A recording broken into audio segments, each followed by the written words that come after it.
What's cracking, everybody? Welcome back to the channel. New video. So today it's Friday, and this is just gonna be a random video. Just me talking, right? So you guys know I have this bad habit I developed, right? Where I don't fall asleep till around 2 in the morning. And last night I decided, you know what, I'm not gonna get on the game. I'm gonna just get in bed, I'm gonna relax. And surprisingly, I was asleep right after probably midnight, right? Not surprisingly, 1 a.m., boom, I was wide awake. And as I was awake, I was going over some stuff, right? And I was thinking back on when I first got out of prison, after all those years of incarceration, right? And I remembered the first job I got. I went to a temp agency out there in San Diego called Go Staff, right? And they sent me to this resort that was doing some rebuilding, some remodeling, some construction, and it was in North County. I had my own car, and so me and my roommate, we went up there, and I remember it was hot. We were in the sun. We're doing demolition, and I remember thinking to myself, man, I'm gonna die. I was working hard. I wasn't used to it. And I remember taking a break. And we went off to this one part of the construction, and I just laid my ass down on the concrete. And I was just like, damn, this is hard work. This is humble work. This is what people do to remain on the streets, to make good, honest money. And so it was a humbling thing. You know, I juggled 3 or 4 jobs at a time my first few years out. And I remember we were all so happy, right? I would fill up my car, excuse me, 4 lifers. All of us had been convicted for taking a life, and we were all over San Diego, man. Going to the beaches, going to eat, looking out for each other. And again, there was a lot of humility, a lot of thankfulness, a lot of gratefulness, a lot of camaraderie. And then a funny thing changed. Funny thing happened. We all left San Diego. And we all kind of like got caught up in what we were doing, right? Me, I kept machining. Other guys kept doing what they were doing. And then I decided to go full time on YouTube. And me going full time on YouTube and me not being around all the other lifers, us not appreciating the small things together. I can't speak for anyone else. I know when I talk to other lifers, everybody, they're like, damn, Holmes, I wish I would have stayed in SD. But it is what it is. We left, right? But things definitely changed. I know every one of us are still grateful for everything and thankful for everything.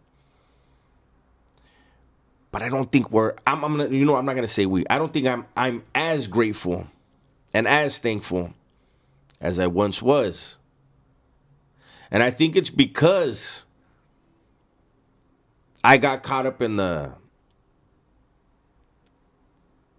social media hustle, right? And by hustle, I mean chasing the next story. And then, with me, there's a lot of stories. There's a lot of experiences that I had in there that I know would get big views. But I'm not going to tell those stories, right? And lately, I've been hearing from content creators who don't know me, but also some that do, that I've talked to personally. I've interacted with on the phone, and we've developed a rapport.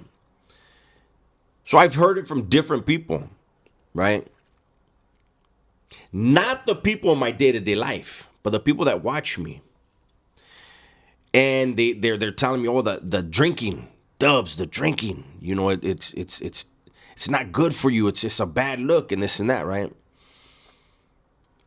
I've been accused of being arrogant now. And I'm not driven by ego, regardless of what people think. I've never been addicted to a drug or a substance. I was addicted to a lifestyle. And in the class that helped me develop mentally and even spiritually, they too had a 12 steps, right? And one of the things in there is taking your inventory. Now, it's very important for us to take our own inventory, right? To take a step back from time to time and, hey, where am I at right now? Mentally, like emotionally and mentally, where am I right now? Am I in a good space? It's important, again, for us to take our own inventory.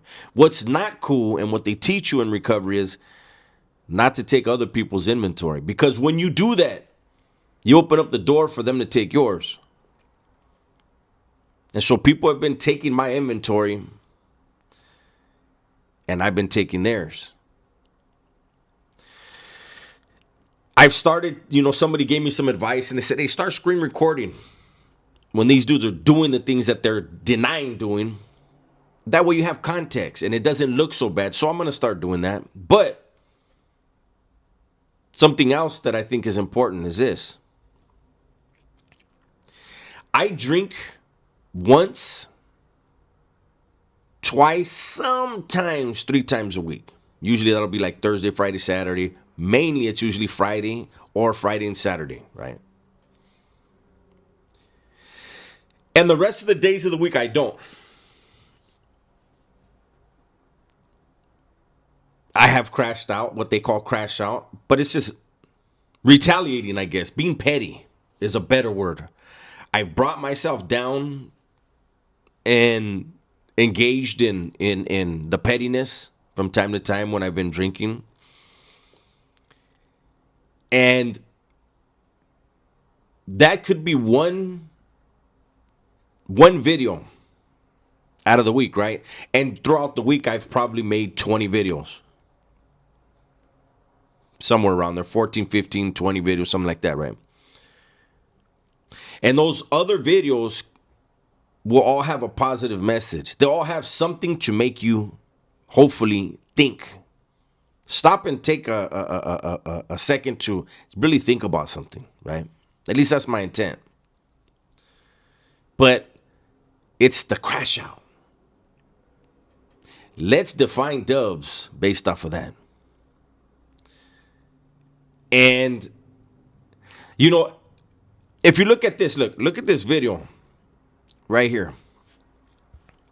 I did a video on Jesus, and they got 4,000 views. Then I did a video on Adam 22 getting his ass whooped in the ring. Look at the views. Who is Adam 22 compared to Jesus?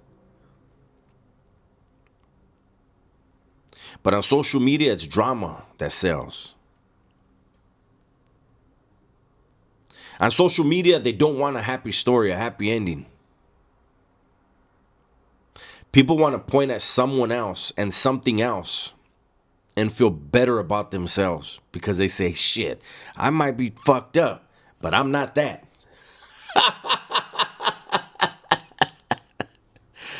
Oh, man.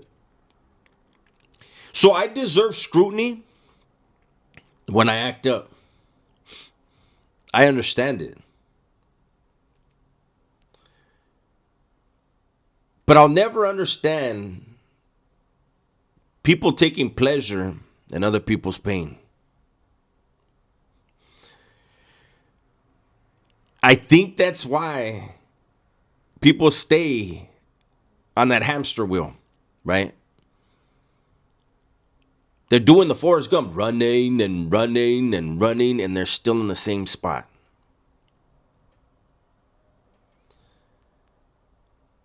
Like I said, I take my inventory on a regular basis, man.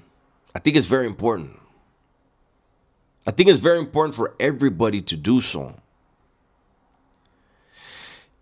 And it takes a lot of balls to really look at yourself and be honest. Am I proud of the things I sometimes say when I'm drinking? No. Am I a very good person with a very good heart who cares about people? Yes. Even though people have told the worst lies about me, have the worst intentions for me, do I hate them? Never. I hate nobody. Hate is a poison that kills you, not the person you hate. They could give a damn. You could give a damn. I've told the story over and over, and I'm going to say it again. I had a coworker in prison. This guy hated his cellie. Hated his cellie. And he would nag about his cellie and nag about his cellie. And I remember we sat down at a table in the day room. This is a white guy. And I sat myself in a spot to where I could see his cell door. I could see into his cell, and I could see his cellie. And this guy's going on and on and on for about a half hour about how horrible his cellie is and blah, blah, blah, blah, blah. And I'm listening, and I'll glance over, and I see his cellie sitting on the bottom bunk, watching TV, laughing at whatever he's watching. I think he was eating some chips. But the last thing on his mind was his cellie and all his complaining. He was having a great old time while this dude was miserable and he wasn't even in the cell with him. He was outside of the cell. It should have been his time to be like, fuck, man, I finally got away from this fucking idiot. But no, he was carrying the poison around. And I said, look at your cellie, homie. I said, you've been complaining about him for a half hour. Look at him over there laughing right now. That's what hatred is. That man had hatred in his heart for his cellie. His cellie could give a fuck. His cellie was having a great time in a cell in a level 4 maximum security prison. So they're having a great old time. Now, this video is one of those that it gets to who needs it. This is just a rambling video, but it's something I felt like putting out there.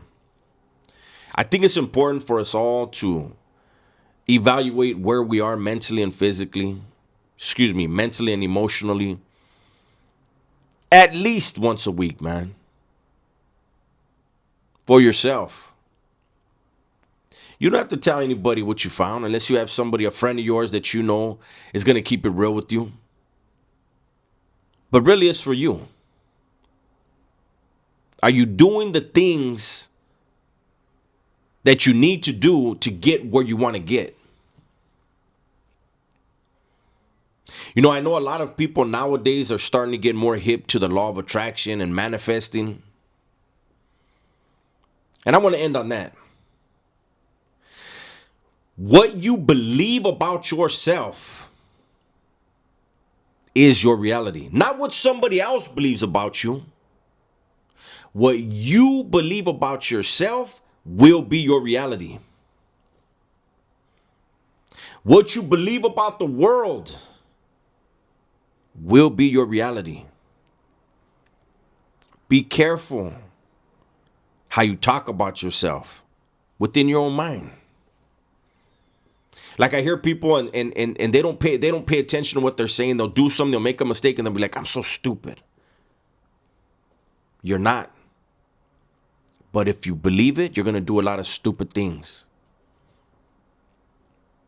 If you're stressed out about bills all the time and you're always worried about you're not making enough money, guess what? That's what you're manifesting. So I want to leave on that note. Pay attention to what you think about yourself and what you say about yourself. Forget what anybody else has to say.